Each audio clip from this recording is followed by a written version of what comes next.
Hi guys, I'm Tahseen. And I'm John. Welcome to Millennial Fire.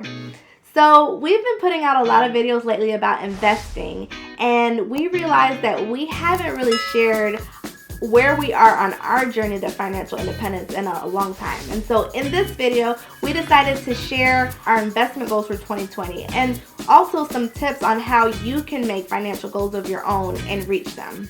So let's start with how you can set an effective goal. And let's say I want to have the goal to get healthy. Well, getting healthy, what does that really mean? Well, when we set our goals, we put them through a certain set of criteria called the S.M.A.R.T method. When we look at the S.M.A.R.T method, it breaks down to an acronym. The S stands for specific, the M stands for measurable, the A stands for attainable, the R stands for relevant, and T stands for time-based. If we go back to saying we want to get healthy, does it meet all of these criteria? Well, not really. How do you really measure healthiness? There's a lot of different measurements. So how do we know which one meets our goal? At what time do we want to be healthy by? Do we want to be healthy 50 years from now, or do we want to be healthy tomorrow? So let's try another goal and put it through this ringer. Let's say I want to lose 20 pounds. If I want to lose 20 pounds, that is something specific. That is something that's measurable. So I can go and get on the scale every day to see if I'm on my way or I'm moving away from losing 20 pounds. It's something that's attainable depending on the time. So if I said I want to lose 20 pounds by tomorrow, probably wouldn't happen. But if I want to lose 20 pounds by the end of the year, that's definitely an achievable goal. Something that's relevant, that everybody's weight is relevant to them because that's something you involve yourself with every day of your life.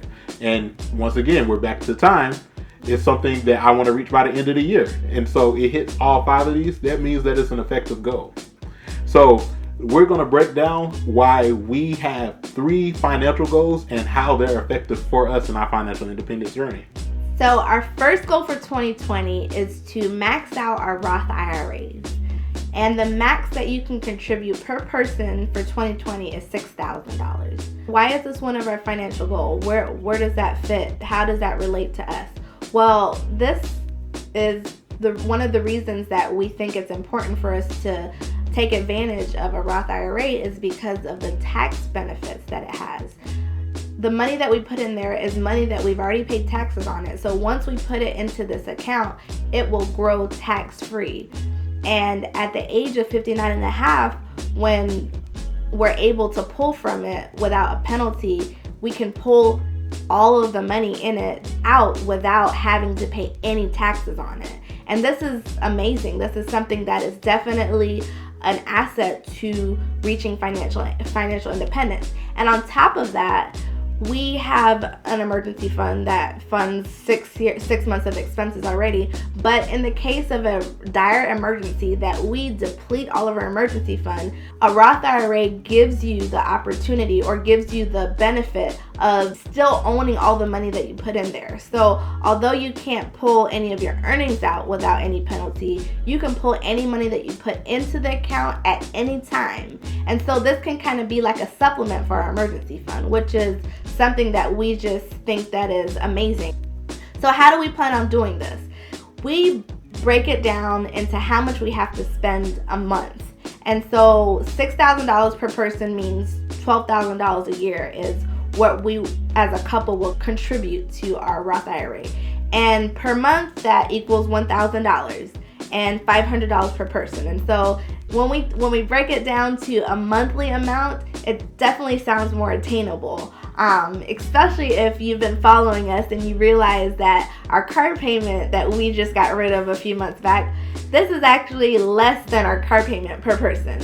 And so we just thought this was a great opportunity to help us reach our financial independence goals. Our second goal for investing in 2020 is to max out my 401k. And the reason we want to do this is because it gives us a tax deferment and it allows the taxes that we have to pay next year to be a bit less. So right now, the limit to max out a 401k is $19,500. And so it sounds like a tremendous sum of money because it is. $19,500 is a lot of money. But once again, we break this down to a month basis. And when we break it down to month by month, that's $1,625 a month. And you guys may notice that we didn't say that we're also maxing out Tahseen's 401k, or she has a 403b. But the reason we're not maxing hers out is because the tax benefit that we're looking for to get lower in taxes, we think will be sufficient with mine. So with her 403b, which is very similar to a 401k, we're just putting in enough to get the employee match. And we recommend you guys do that as well, because that employee match is literally free money that your employee is giving you. The employer match. Why was I saying employee? Employer match, yeah. Yeah. So, yes, the employer match is free money that your employer is giving you. So please don't pass up that opportunity. And I just want to add on to how we're maxing out his 401k. It's a bit different than maxing out our Roth IRA, because a Roth IRA is something we actively have to do. We put it into our brokerage account that houses our Roth IRA every month. But as far as his 401k, it's directly through his employer. And so it comes out of his check even before he gets paid.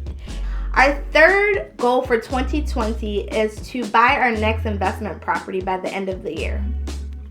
The reason why we chose this as a goal for 2020 is because this is a goal we're going to have at least every year, at least one property a year, because this is a great vehicle, in our opinion, for reaching financial independence. It's a great vehicle for wealth building, and it's an investment vehicle that you have more control over.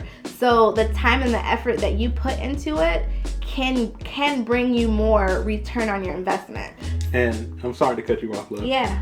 One thing I wanted to clarify is that there is a lot of different ways to invest in real estate. So you have house flippers, you have people that just buy a home to live in, and then you have us, which we're buy and hold and rent investors. And so we buy a property to hold it pretty much indefinitely, for the foreseeable future at least, and to renovate it and to rent it out to tenants, and hopefully keep those tenants for as long as possible. We see this as beneficial to us because this allows us to set up an income source that can last possibly indefinitely, as long as we maintain the property and keep good tenants there. And it's a great vehicle for reaching financial independence early, because as you guys have heard, is the Roth IRA and the 401k, these are retirement accounts that are set up for you to tap into it penalty free at 59.5. And yes, there are ways to get around that. But in real estate, you don't have to wait until you're a certain age. You can tap into those benefits today. So in order to invest in a property, you have to have a down payment at least to get a property. And we are saving everything that we're not putting into our other investments. Anything else that we have left over at the end of the month goes into our high yield savings account for the purpose of buying our next investment property. And originally what we wanted to do was to invest into multifamily properties, which if you guys have been following our channel, you know that our last property that we bought was a duplex, which has been a great investment, and we're very happy with that purchase. But in Orlando, multifamily properties are not that easy to come by. And so when we do see a multifamily property that is on the market, it's sometimes very overpriced, and it doesn't make sense for us to invest in, because we run the numbers very, very thoroughly before we buy a property, because we want to make sure that we're getting a good return on our investment. And so we've decided that if by the end of the year we're looking into both markets, and if by the end of the year we don't see a multifamily property, we will just buy a single family property that needs a little bit of work. We'll fix it up so that we can rent. So I know we said we had 3 goals, but we're going to add in this bonus investment goal. We also have an additional goal for hitting 1,000 subscribers on YouTube before the end of this year. And thank you guys so much. We just crossed the 300 subscriber mark, and that's a huge landmark for us. And so we're hoping to get to 1,000. And the reason being is because after you have 1,000 subscribers and 4,000 watch hours, even though it's a minuscule amount, at that point, YouTube starts to pay you for your content that you put up. And so at that point, we'll have another income source, even though it may only generate like $1 a month. But it would be really awesome to just achieve that goal. And thank you guys so much for bringing us this far. And so if you haven't liked the video yet, please hit the like button for us, because that really helps us out. And if you haven't subscribed, you guys know why we want you to subscribe. But more importantly, we want you to know when we release new content, and so we can all continue to learn and grow together in this financial independence journey. I hope you guys enjoyed the video. If you have any questions, any remarks, please feel free to leave them down in the comments or contact us directly at our email. And we'll see you guys next time. See you guys next time.